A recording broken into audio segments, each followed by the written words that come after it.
I get asked all the time, what is this theme, digital transformations, all about?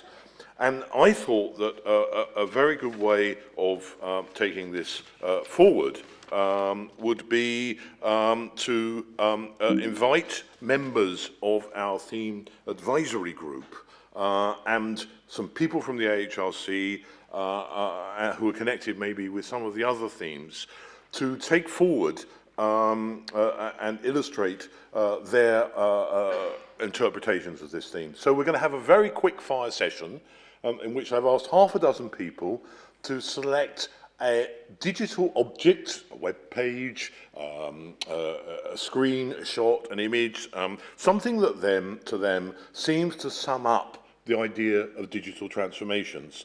And I like this way of approaching it because I think it illustrates how digital transformations are plural in their character. When I started out in libraries in the 80s and 90s, and we were thinking about the way in which we'd use digital technologies in libraries, we tended to assume it was one thing, that it was something we could factor in the way that we'd done with technologies of the past, like microfilming. But as John's talks illustrated, and as you're all very much aware, the impact of digital technologies is a very pluralistic and varied one. So I quite like the idea of having half a dozen different objects because it means we're not tied into any particular approach. The difficult thing I've got to do now is to kick this off with my own example. This is also by way of paying tribute to the role of Professor Tim Hitchcock, who is our chair of our advisory panel. And this slide is from a project called Data Mining with Criminal Intent, which was part of the Digging into Data competition, a joint initiative between American, Canadian, British and Dutch research funding bodies. The project brought together some leading practitioners of new forms of digital knowledge, including Tim Hitchcock and Bob Shoemaker from Britain, Dan Cohen and Fred Gibbs from George Mason University, Geoffrey Rockwell and Stephen Sinclair from Canada, along with Bill Turkle from the University of Western Ontario, together with some of my former colleagues from the Humanities Research Institute at the University of Sheffield, including Jamie McLaughlin. The digital archive of proceedings of criminal trials in the Old Bailey in the 18th and 19th century contains reports of nearly 200,000 criminal trials from London in that period. And that amounts to 127 million words of text. Simply having a resource like this in a searchable format enables us to find out a great deal of new information about everyday life in the 18th and 19th centuries. But with such a huge quantity of text in a highly structured format, we can also explore it in other ways and develop innovative methods of reading the text. And this slide by Tim and William Turkle is, to my mind, an icon of digital transformations, and it illustrates the possibilities. The slide looks very complicated, but it simply shows how the length of reports of individual trials in the Old Bailey changed over time. The red dots show the length of reports of trials involving killing, and you can see how these grew markedly in number and length between 1700 and 1900, although you can also see in the bottom right-hand corner the emergence of a significant subgroup of much shorter reports of trials of killing. The length of reports for other types of crime are shown in grey. So you can see there was a real shift in the structure and nature of those reports. Tim suggests that the changes that you can map here raise serious issues about the accepted narratives by historians of the development of the criminal justice system. He suggests you can see ways in which plea bargaining changes. But the fundamental point here is that this slide offers us very easily a completely new perspective on the structure and character of these texts. And these are perspectives that it would have been impossible to have developed in any other way. To quote Tim again, this is a wholly new vision of the text with which humanities scholars work, one which involves looking open-eyed at endless iterations of the material, cut and sliced in different ways. As somebody who spent their life working with manuscripts and books, this type of approach fascinates me. At one level, you might think it's kind of cutting the data free from its origins in manuscripts and books, but I see it as something that can provide me with a perspective on the structure of those manuscripts and books that I couldn't get any other way. And that's one reason why I find it compelling.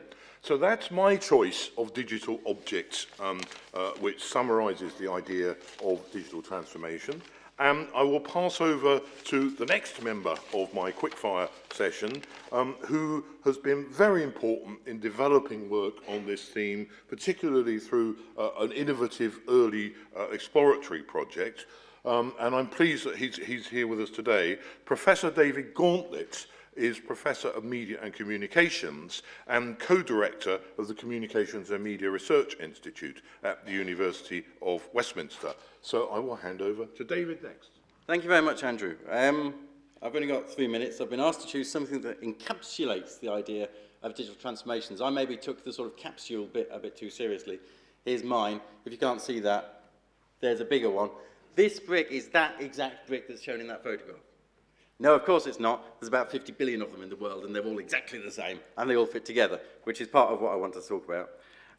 I chose the Lego brick because it's about unlocking creativity, and the digital transformations theme, I think, is about creativity being unlocked, things being opened up and networked and connected. So this isn't a digital, I was asked for a digital object. This isn't a digital object. This is a metaphor. You might have heard of those. What I'm sort of saying is the theme, I think, is broad and deep. It's about do-it-yourself, it's about ethics, it's about the relationship between the digital and the physical. I do work with the Lego company, and the main thing we think about is how you get the excitement and hands-on experience of putting together Lego bricks, which lots of people like, how you take that into the digital and make it meaningful without taking away the thing that made it fun in the first place, basically. How you can combine them and maybe come up with a kind of fusion or a hybrid that makes it actually meaningful and nice to do, and not just a gratuitous digital version. When we were working on our project that Andrew mentioned, which was in the first phase of digital transformations, I took to talking about my 3 spheres diagram a lot of the time. This is about digital transformations being not just about one thing, but being about something else, and being about something else. I think it's not just about what we study, it is about your subject matter, that being digitally transformed. It's also about the tools and theories that we use, so sort of methodologies, and lots of the digital humanities stuff, which is sometimes thought to be the same as digital transformations. It's not quite the same as digital transformations, that's in there. It's a tool or a technology or it's an approach. And there's also, thirdly, in the third sphere, what we do next, the lively life of research that you have these days. In the past, research projects were like a sort of black box. They operated for 3 years, and at the end, they would sort of plop out some outputs. These days, they're much more open, and we see things happening all the time. We expect them to be open boxes, a platter of interesting things happening all the time from the point when a project starts. So you've got the subject matter, you've got the tools and the theories, and you've got the lively life of research and what we do with everything next. And you might think I've moved on slightly, but that's all in one brick. It's about the ideas, it's about the tools, and it's about the potential. That's my 3 minutes. Thank you.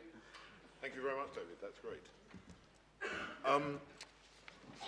One of the key organisations for those of us involved, for all scholars in the UK, which has been essential in providing us with access to digital resources and the infrastructure on which we're dependent to use digital methods, is the Joint Information Services Committee, which runs things like our Janet network and so on. And so I think it's very important that the AHRC should work with bodies like the JISC in taking forward some of these things. So we're very pleased on the advisory committee to have Dr. Torsten Reimer, who's program manager at JISC, to provide us with his selection of digital objects. Torsten. Thank you. I have to say I struggled when I was asked to think about a digital object that stands for transformation. I probably was a bit too hard on myself in the sense that I thought it has to be clearly an object, digital, it should relate to the arts and humanities, it should be about transformation, and it should be exciting. And every single thing I kind of thought about didn't quite meet one of these criteria. And so in the end, I just decided to ignore them all and not speak about an object and just kind of focus on the transformation part. So what I'm giving you is not really an object, it's more a concept, and it's probably not very exciting at all.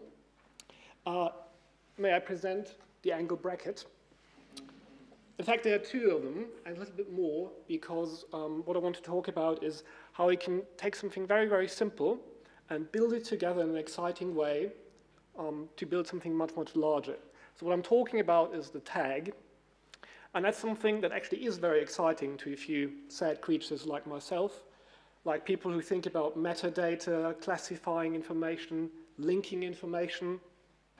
It's very interesting for those people who think about making web services talk to each other, and it's relevant for lots of scholars, of course, who are thinking about how to work with text. But I don't want to talk about any of those groups. I want to make a different point, and that is, this is actually terrifically exciting to a very large group of people who have no idea that they find it exciting. And by that, of course, I mean to refer to all the users of the web. There's an incredibly large audience who uses this every day without knowing about it, and whose life has been completely transformed. And I want to make 3 points about how this relates to digital transformation. First of all, there's the point about simplicity. It's maybe tricky in terms of how it's applied in some of the details. And as we've heard earlier, the complexity that grew out of it is tremendous. But the concept as such of tagging something using these brackets is very, very simple. The second point I want to make is about resources. When Tim Berners-Lee was working on HTML, he didn't have multi-millions or billions of dollars. There was no large company in there. There wasn't a large team of developers. And there weren't lots of exciting, cool new gadgets. There was something relatively plain and boring, a few concepts that was mostly about combining them and using them at the right time in the right way. And the third point, of course, is the point about transformation, but it's transformation that comes out of scholarship, out of research, but it's not just transforming research, it's actually become something much larger in the sense that it's transformed the world for people who use the internet and the World Wide Web, but also for those who haven't. And so in a way, what I would like to see to come out of this program is something like this. There may be not millions and millions of pounds around, but there are clever people who have interesting ideas and who would like to remind you can build something extremely powerful out of something very, very simple. And that's what I'd like to see coming out of this program. No pressure. Thank you. Thanks, Torsten. The next member of our advisory panel represents the other, what I see as the main community. I think a very important aspect of this program and this day is that we want to build links between humanities scholars and those working in the arts. And I think increasingly we can see how the digital arts have things that will feed back into humanities scholarship. So the third member of our advisory group I'm pleased to introduce is Mike Wilson, who's Professor of Drama and Dean of Research and the Graduate School at University College Falmouth. Mike. Thank you, Andrew. Okay, so my digital artefact is simply a website. Not particularly innovative in itself. I mean, we all use and maybe even built websites. And what it houses isn't particularly innovative. It accommodates a set of digital stories, which, as probably people know, are a combination usually of still photographs and audio, usually the audio of the person whose photographs they are. But it's part of a project that I think has had a transformational effect on individuals and organisations involved in it. It's a project called Taking the Field, and it started as a KTP with the MCC. And you may think I'm a bit perhaps brave talking about cricket this morning after the news out of India, but nevertheless I'll plough on.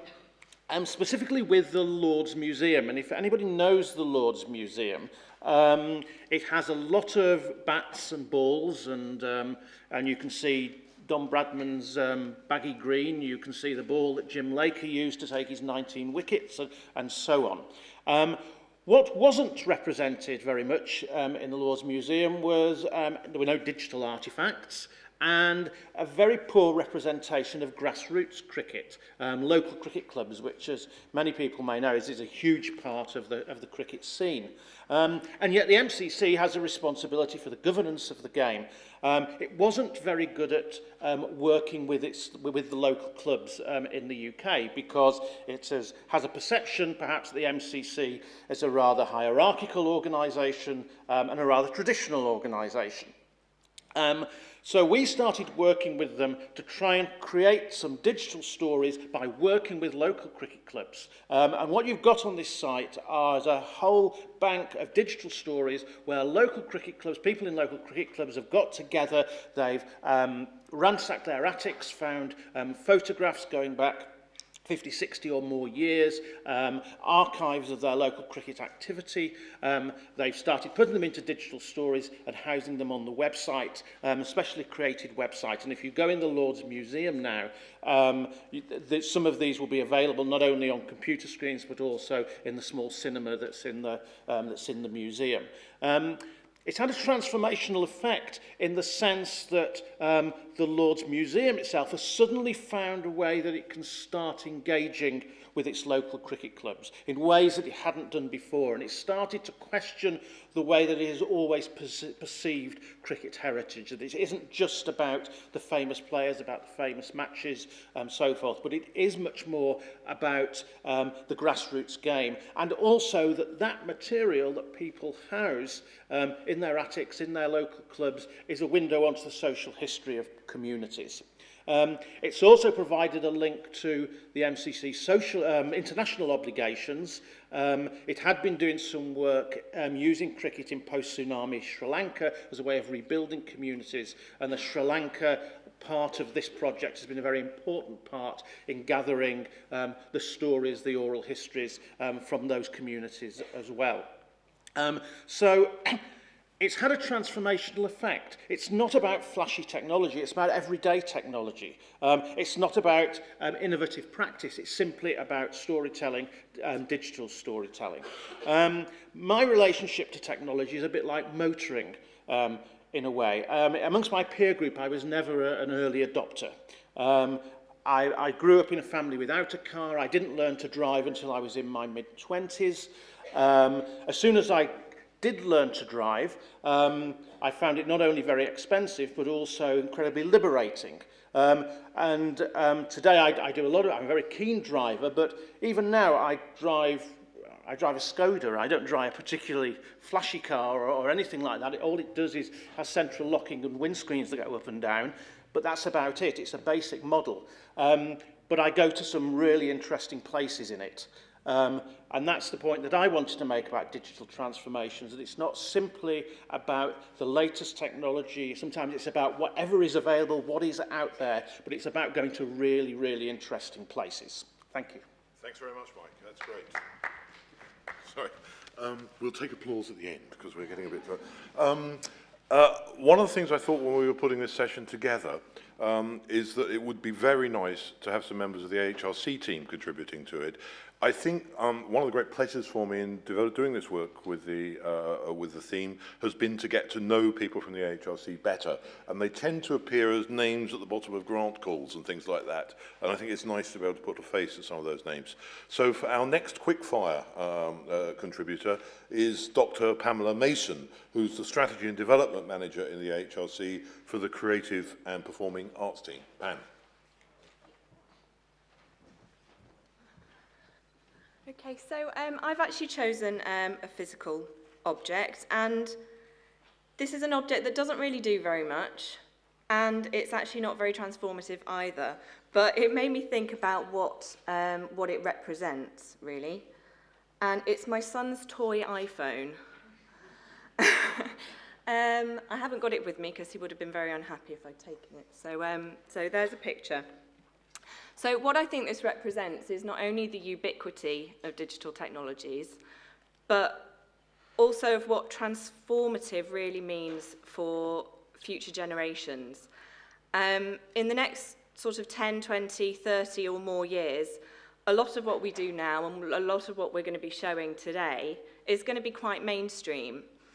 So when we're thinking about how digital technology can be transformative for the arts and humanities, I don't think we should be thinking about what we might want to do tomorrow or next week or possibly even next year.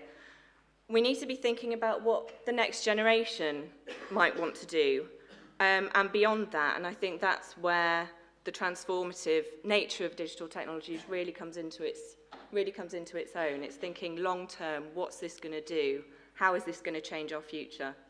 That's all I'm going to say. Thank you very much. Thank you very much, Pamela. Our next AHRC contributor has borne a lot of the heat and burden of getting this moot together. She's been dealing with the digital transformations theme while Pamela has been on maternity leave and has done a tremendous job.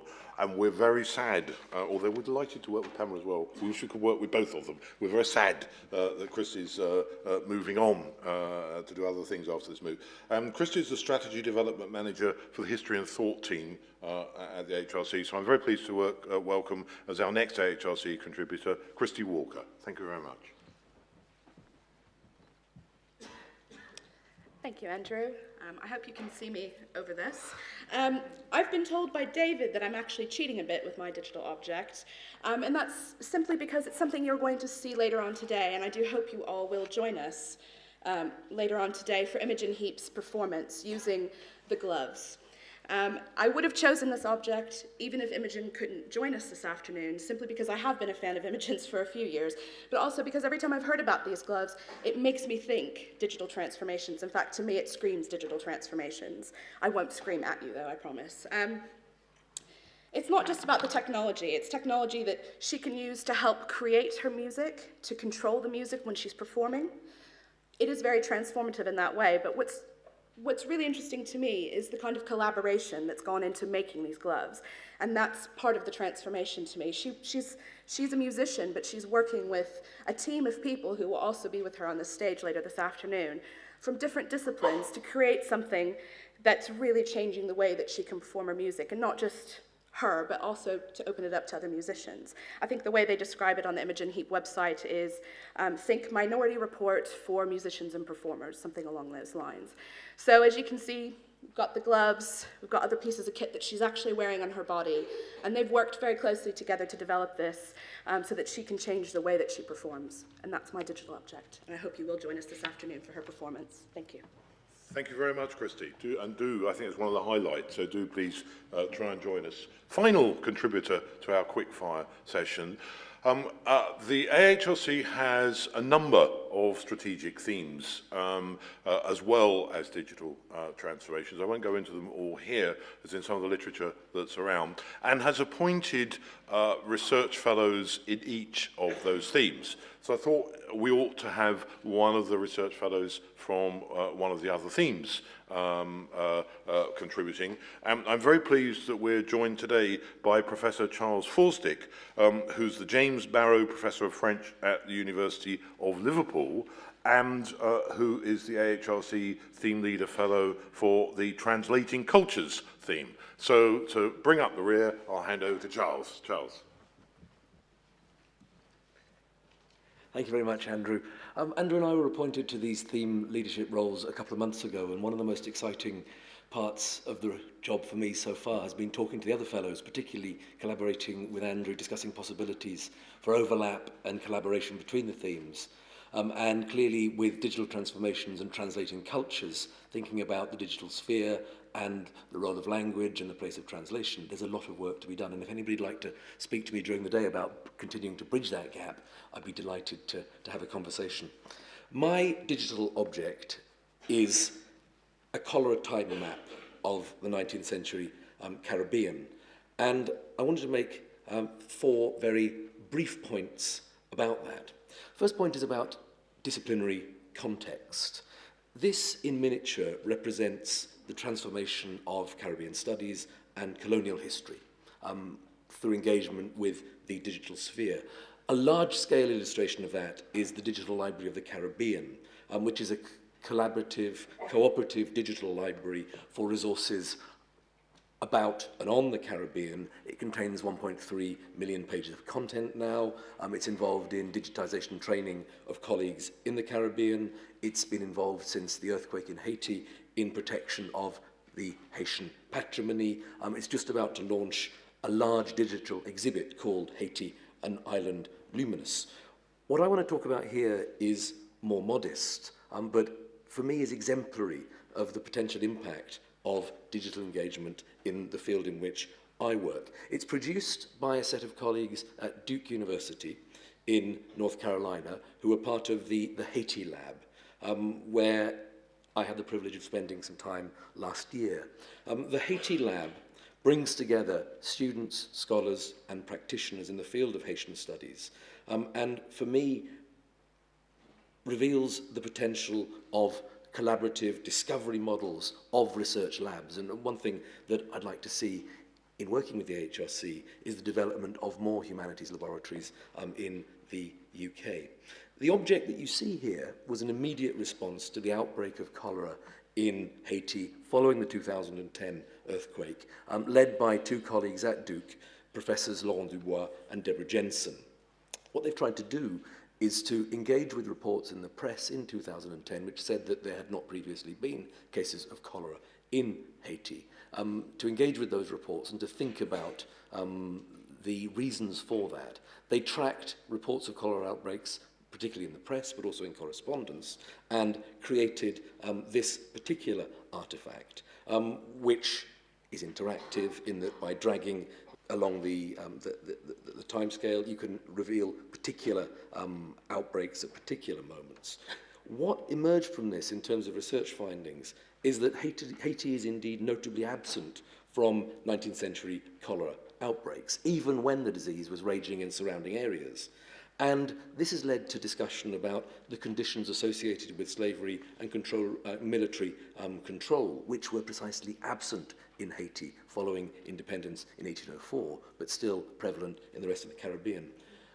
Conclusions about this particular artefact. Well, it's a digital resource that allows us to conduct research that had been conducted previously, but in new and exciting ways. It permits interdisciplinary working. It also permits connections. What's crucial about this artefact is it's the result of collaboration between undergraduate students, postgraduate students, and established faculty. And the final thing I would say is that it's pioneering in that it presents information in new ways and leads to new findings, not least, and this is the first case I know of it, a colleague in French studies became the lead author of an article in the journal Emerging Infectious Diseases. Thank you very much, Charles. So that's our quick-fire selection of the digital transformations, our overview, and I think that's been a fascinating little selection. Could I ask you to thank our panellists for that very interesting selection?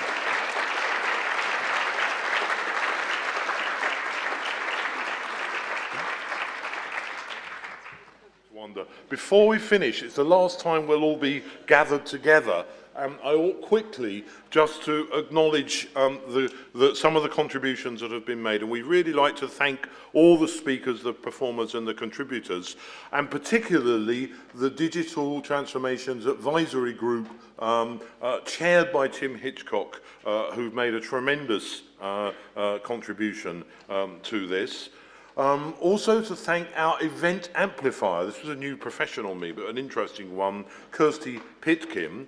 And last but not least, it's critical, before I unleash you on the hack space, that we thank and acknowledge the wonderful contribution of Bronagh Ferran, who has really been responsible for pulling a great part of our hands-on activity together. It's been pivotal in this event. Typically, of course, what happened is that Bronagh's biography got missed off the programme. It always happens with the person who's key, and there it is. So I wanted to particularly thank Bronagh for her contribution before we moved on. And thank you to everybody for that. So those are the acknowledgements, and I would now urge you to go and explore the Moot, and please do explore and try things for yourselves. Thank you very much.